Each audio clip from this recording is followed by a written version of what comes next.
राजा जनक एक ऐसे सम्राट जिनके पास था असीम धन, वैभव और अपार शक्ति। फिर भी उनके हृदय में एक गहरा प्रश्न लगातार उठता रहा।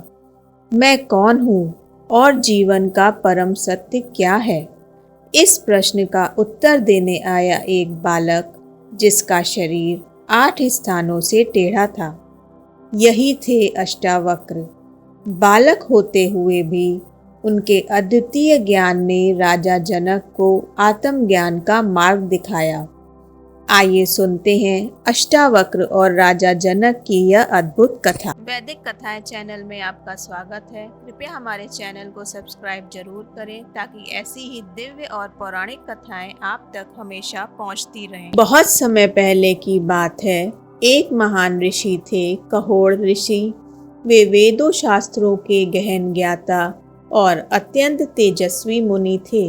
उनकी पत्नी का नाम था सुजाता, जो बहुत ही धर्मपरायण और बुद्धिमती स्त्री थी। सुजाता को वेदों और शास्त्रों के गूढ़ ज्ञान में गहरी रुचि थी। एक दिन कहोड़ ऋषि अपनी पत्नी को वेदों का पाठ पढ़ा रहे थे। तभी एक श्लोक का उच्चारण वह ठीक से नहीं कर पाए। यह बात गर्भ में पल रहे उनके अजन्मे पुत्र ने सुन ली। गर्भ में ही वह बालक बोला, पिताश्री, यह श्लोक का उच्चारण सही नहीं है। पुत्र की यह बात सुनकर कहोड़ ऋषि क्रोधित हो गए। उन्होंने कहा, अभी तो तेरा जन्म भी नहीं हुआ और तू मुझे शिक्षा दे रहा है। जा, तेरा शरीर 8 स्थानों से टेढ़ा हो जाएगा। ऋषि का यह श्राप सत्य हुआ और सुजाता ने पुत्र को जन्म दिया। उसका शरीर 8 स्थानों से मुड़ा हुआ था। इस कारण उस बालक का नाम पड़ा अष्टावक्र, अर्थात 8 स्थानों से टेढ़ा। कुछ समय बाद जब अष्टावक्र कुछ बड़े हुए, उन्होंने अपनी माता से अपने पिता के बारे में पूछा। सुजाता ने दुखी होकर बताया, पुत्र, तुम्हारे पिता को एक विद्वान पंडित बंदी ने शास्त्रार्थ में हराकर समुद्र में डुबो दिया है। बंदी मिथिला के राजा जनक के दरबार में रहते हैं और विद्वानों को शास्त्रार्थ की चुनौती देते। जो भी उनसे हार जाता उसे समुद्र में डुबो दिया जाता। यह सुनकर अष्टावक्र का हृदय व्याकुल हो उठा। उन्होंने निश्चय किया कि वे मिथिला जाएंगे और अपने पिता को बंधन से मुक्त कराएंगे। अष्टावक्र अपनी माता की अनुमति लेकर मिथिला नगरी पहुंचे। दरबार में प्रवेश करते समय दरबारी विद्वानों ने उसकी टेढ़ी मेढ़ी देह देखकर उसका उपहास किया। वे हंसते हुए बोले, अरे देखो, यह कैसा टेढ़ा मेढ़ा बालक आ रहा है। क्या यह भी शास्त्रार्थ करेगा?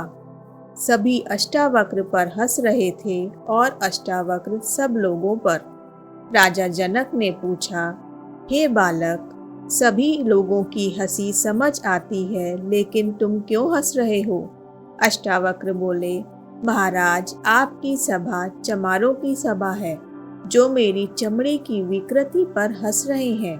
इनमें कोई विद्वान नहीं है, ये चमड़े के पारखी हैं। जैसे मटके का आकार चाहे कैसा भी हो, उसमें रखा जल समान होता है, इसी प्रकार शरीर केवल आवरण है, असली पहचान तो आत्मा की है।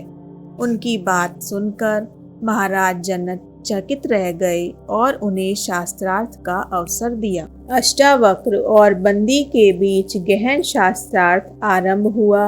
अष्टावक्र ने अद्वैत वेदांत का ज्ञान प्रस्तुत करते हुए कहा, आत्मा न जन्म लेती है न मरती है, वह शुद्ध, अचल और सनातन है। यह संसार केवल माया है, जैसे स्वप्न में देखी हुई वस्तुएं। जब यह ज्ञान हो जाता है तभी मोक्ष प्राप्त होता है। उनके तर्कों का कोई भी उत्तर ऋषि बंदी के पास नहीं था और अंत में अष्टावक्र ने उन्हें पराजित कर दिया। राजा जनक ने वचन के अनुसार समुद्र के तट पर जाकर प्रार्थना की। तभी समुद्र से कहोड़ ऋषि प्रकट हुए और उन्होंने अपने पुत्र को देखकर अत्यंत प्रसन्न हुए। अष्टावक्र की विद्वता देखकर राजा जनक अत्यंत प्रभावित हुए। वे स्वयं भी ब्रह्म ज्ञान की खोज में थे। उन्होंने अष्टावक्र से कहा, गुरुदेव, मुझे ऐसा ज्ञान दीजिए जिससे मुझे मोक्ष की प्राप्ति हो।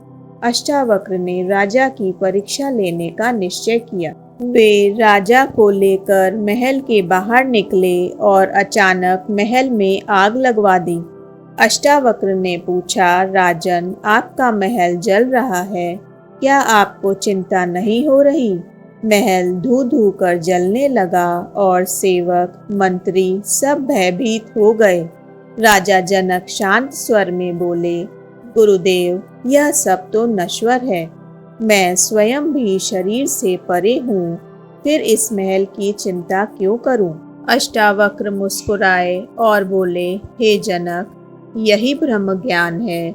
जब मनुष्य यह जान लेता है कि वह शुद्ध अजर अमर आत्मा है, तब उसे कोई दुख, मोह या भय नहीं रहता। यही मोक्ष है।